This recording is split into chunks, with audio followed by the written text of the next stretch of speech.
Assalamualaikum warahmatullahi wabarakatuh. Bismillahirrahmanirrahim. Mari kita lanjutkan pembacaan buku Prophetic Parenting, Cara Nabi Mendidik Anak, karya Dr. Muhammad Nur Abdul Hafiz Suwaid. Pada halaman ke-53, yaitu usaha untuk menikahi wanita solihah. Islam adalah agama keluarga, selalu menetapkan keterlibatan seorang mukmin dalam keluarganya dan kewajibannya dalam rumah tangga. Keluarga muslim adalah benih dari masyarakat Islam, menjadi salah satu unsur dari unsur-unsur yang merangkainya.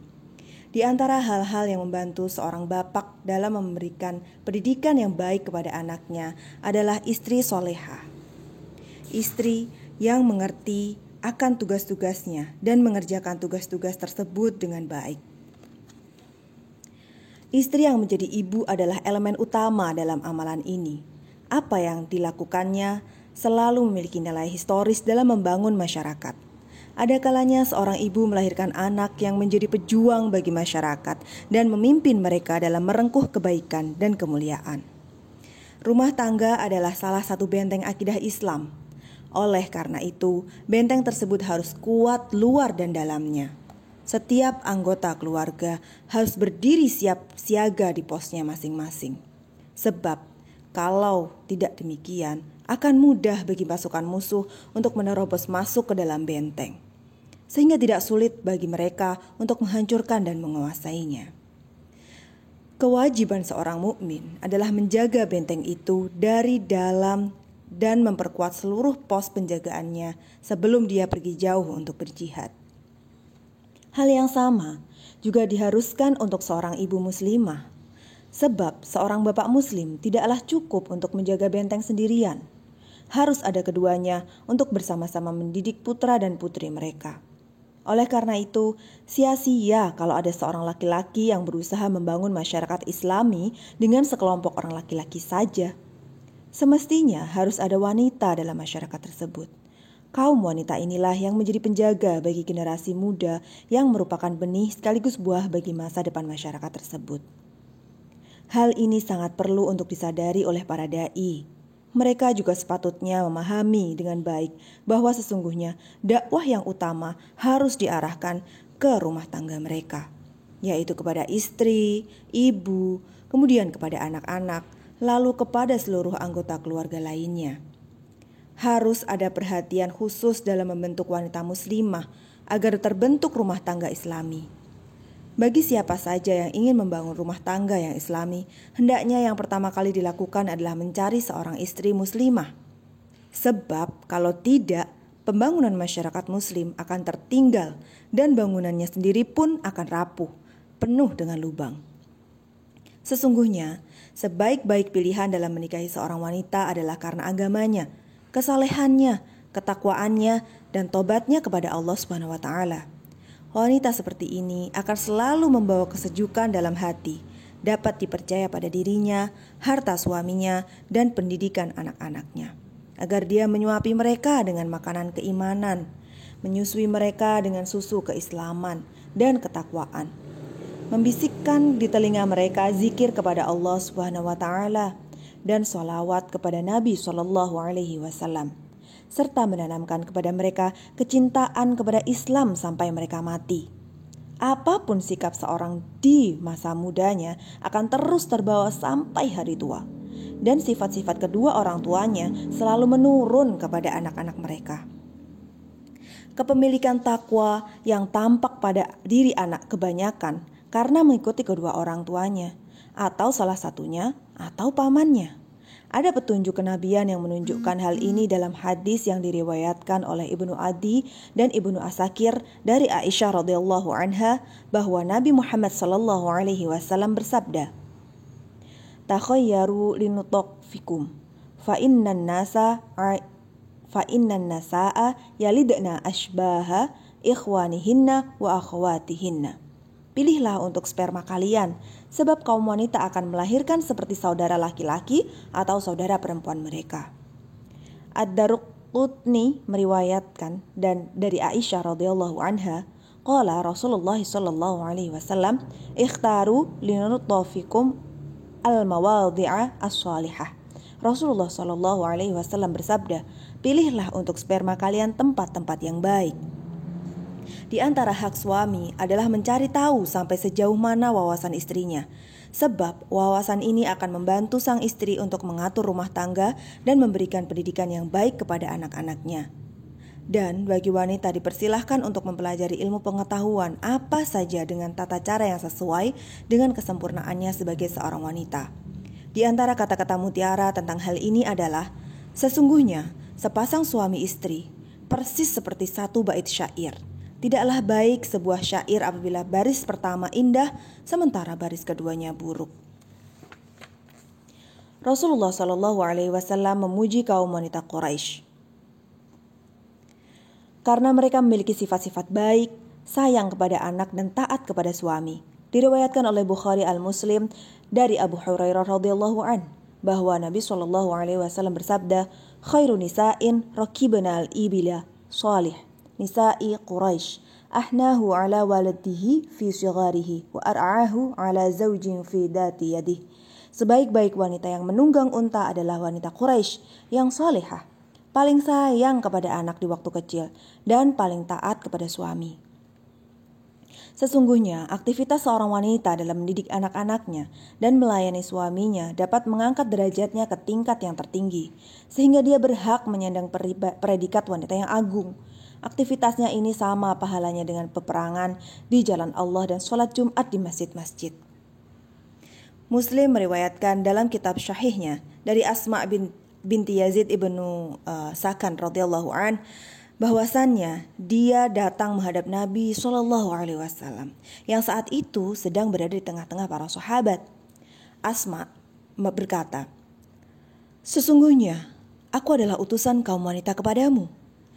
Tidak ada seorang wanita pun melainkan berkata seperti perkataanku dan berpendapat seperti pendapatku, bahwasannya Allah Subhanahu wa taala telah mengutusmu dengan membawa kebenaran kepada kaum laki-laki dan kaum wanita. Kami beriman kepadamu dan mengikutimu. Sesungguhnya kami kaum wanita terkurung dan terkungkung di dalam rumah-rumah kalian, menjadi pemuas syahwat kalian dan mengandung anak-anak kalian. Sementara kalian wahai kaum laki-laki diberi kelebihan atas kami dengan sholat Jumat, sholat berjamaah, mengantar jenazah dan jihad di jalan Allah. Apabila kalian pergi berjihad, kamilah yang menjaga harta kalian dan mendidik anak-anak kalian. Maka amalan apa yang dapat kami lakukan sehingga kami juga mendapatkan pahala seperti pahala kalian, wahai Rasulullah?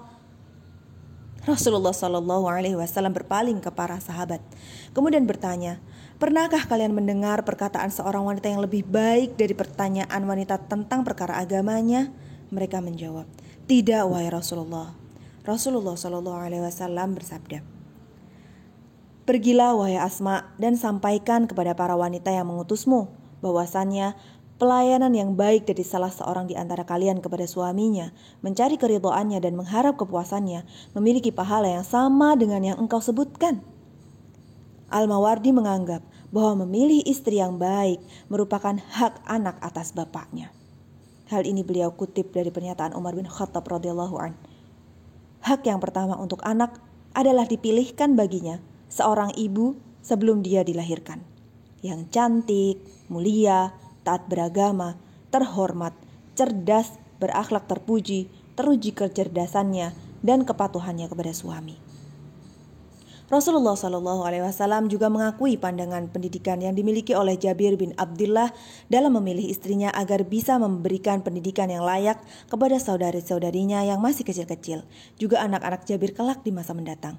Diriwayatkan oleh Bukhari, Muslim, Abu Dawud, At-Tirmizi, dan An-Nasa'i dalam sebuah hadis yang panjang bahwasannya Rasulullah Shallallahu Alaihi Wasallam bertanya kepadanya, engkau menikah dengan gadis atau janda? Dia jawab, janda ya Rasul. Beliau bertanya lagi, mengapa engkau tidak menikah dengan seorang gadis sehingga dapat bersendau gurau denganmu? Dia menjawab, wahai Rasulullah, bapakku meninggal dunia, sementara aku memiliki saudari-saudari yang masih kecil-kecil. Aku tidak suka menikah dengan gadis yang sebaya dengan mereka, yang apabila aku lakukan, akibatnya tidak akan dapat mendidik dan mengurus mereka. Oleh karena itulah aku menikahi seorang janda, agar dapat mengurus dan mendidik mereka.